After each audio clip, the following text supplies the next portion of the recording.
इन 4 युवाओं की शक्ल आज आपने सोशल मीडिया पर काफी देखी होगी, लेकिन आखिर ये हैं कौन और भला प्रधानमंत्री इन्हें कहां उड़ने के लिए पंख दे रहे हैं? चलिए आपको बताते हैं पूरी कहानी। आप देख रहे हैं न्यूज तक, मैं हूं निधि तनेजा।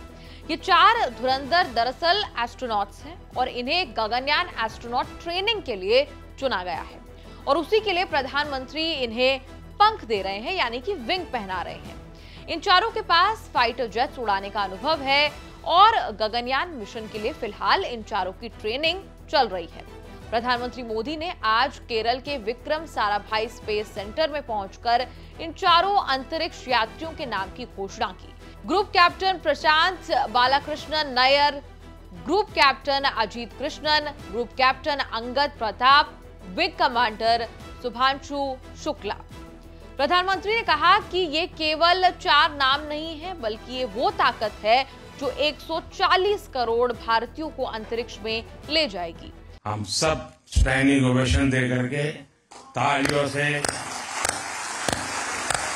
देश पहली बार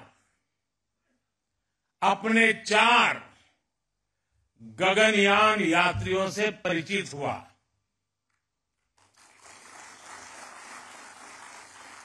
ये सिर्फ 4 नाम और 4 इंसान नहीं है, ये 140 करोड़ एस्पिरेशंस को स्पेस में ले जाने वाली 4 शक्तियां हैं।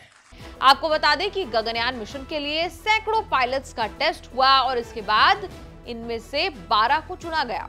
इनका चुनाव इंस्टीट्यूट ऑफ एरोस्पेस मेडिसिन से किया गया था। इसके बाद कई और राउंड तक चुनाव प्रक्रिया चली, तब जाकर इसरो ने गगनयान मिशन के लिए इन 4 पायलट्स के नाम फाइनल किए। इन चारों को 2020 की शुरुआत में ट्रेनिंग के लिए पहले रूस भेजा गया था, लेकिन कोरोना महामारी के चलते इनकी ट्रेनिंग जो है उसमें कुछ देरी हुई और वो 2021 में पूरी हो पाई। फिलहाल बेंगलुरु में एस्ट्रोनॉट ट्रेनिंग फैसिलिटी में इन सभी की ट्रेनिंग चल रही है।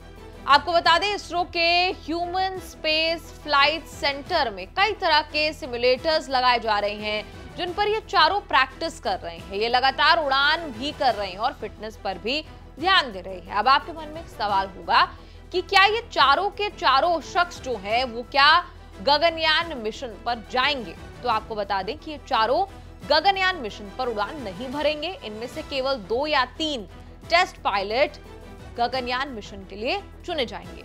सवाल ये भी कि ये मिशन आखिर अंजाम तक कब पहुंचेगा? तो आपको बता दें, भारत का पहला मैन्ड स्पेस मिशन 2024-25 के कभी भी उसके आसपास कभी भी इसे अंजाम दिया जा सकता है। अब आपको गगनयान मिशन की कुछ जरूरी जानकारी दे देते हैं। आपको बता दें, इसका लक्ष्य 3 अंतरिक्ष यात्रियों को पृथ्वी की निचली कक्षा में ले जाना है और भारत को मानव युक्त अंतरिक्ष यान भेजने की क्षमता का प्रदर्शन करना है, यानी कि मैन्ड स्पेस मिशन।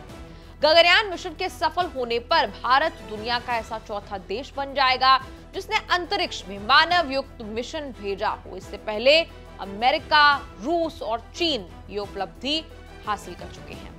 हमें जो जानकारी इसरो की वेबसाइट पर मिली उसके मुताबिक ये मिशन 3 दिनों का होगा। इस मिशन के लिए अंतर्राष्ट्रीय एजेंसियों के साथ साथ घरेलू स्तर पर विकसित तकनीक की मदद ली जा रही है। मिशन में अंतरिक्ष यात्रियों की सुरक्षा सुनिश्चित करने के लिए खास प्रबंध जो हैं वो किए गए हैं। स्पेसक्राफ्ट में ऐसी परिस्थितियां बनाई गई हैं जिससे अंतरिक्ष यात्रियों को अंतरिक्ष में पृथ्वी जैसा वातावरण महसूस कराया जा सके। अब गगनयान किसे कहा जा रहा है? वो दरअसल उस हिस्से यानी क्रू मॉड्यूल को कहा जा रहा है जिसमें अंतरिक्ष यात्री बैठकर धरती के चारों तरफ 400 किलोमीटर की ऊंचाई पर चक्कर लगाएंगे। क्रू मॉड्यूल डबल दीवार वाला अत्याधुनिक केबिन है जिसमें कई प्रकार के navigation system, health system, food heater, food storage, toilet आदि सब होगा। आपको बता दें कि इस मिशन के लिए असफलता से ज्यादा सुरक्षा पर ध्यान दिया गया है। ऐसी व्यवस्था की गई है कि खतरे की किसी भी स्थिति में क्रू मॉड्यूल हमारे अंतरिक्ष यात्रियों को वापस सुरक्षित ले आएगा। अगर किसी तरह की इमरजेंसी आती है तो क्रू मॉड्यूल अंतरिक्ष यात्रियों को लेकर समुद्र में गिर जाएगा। इसरो के वैज्ञानिकों ने 4 से 5 तरह के खतरों पर काम किया है ताकि हर सिचुएशन में, चाहे कुछ भी सामने परिस्थिति आ जाए, उसमें अंतरिक्ष यात्रियों को बचाया जा सके। रिपोर्ट्स के मुताबिक इसरो अभी गगनयान के क्रू मॉड्यूल के हाई ऑल्टीट्यूड ड्रॉप टेस्ट करवा रहा है, पैड अवॉइड टेस्ट करवा रहा है। इसमें क्रू एस्केप सिस्टम रॉकेट से अलग होकर 2 किलोमीटर दूर गिरेगा। इधर गगनयान की लैंडिंग के बाद उसे समुद्र से रिकवर करने के लिए भारतीय नौसेना और इसरो लगातार सर्वाइवल टेस्ट कर रहे हैं। ये टेस्ट अलग अलग जगहों पर किए जा रहे हैं। क्रू मॉड्यूल का अंदर का हिस्सा लाइफ सपोर्ट सिस्टम से युक्त होगा। ये उच्च और निम्न तापमान को बर्दाश्त करेगा, साथ ही अंतरिक्ष यात्रियों को रेडिएशन से बचाएगा। इस पूरी रिपोर्ट पर आपका क्या कहना है? आप कमेंट्स में लिखकर अपनी राय जरूर बताएं और देखते रहिए न्यूज़ तक।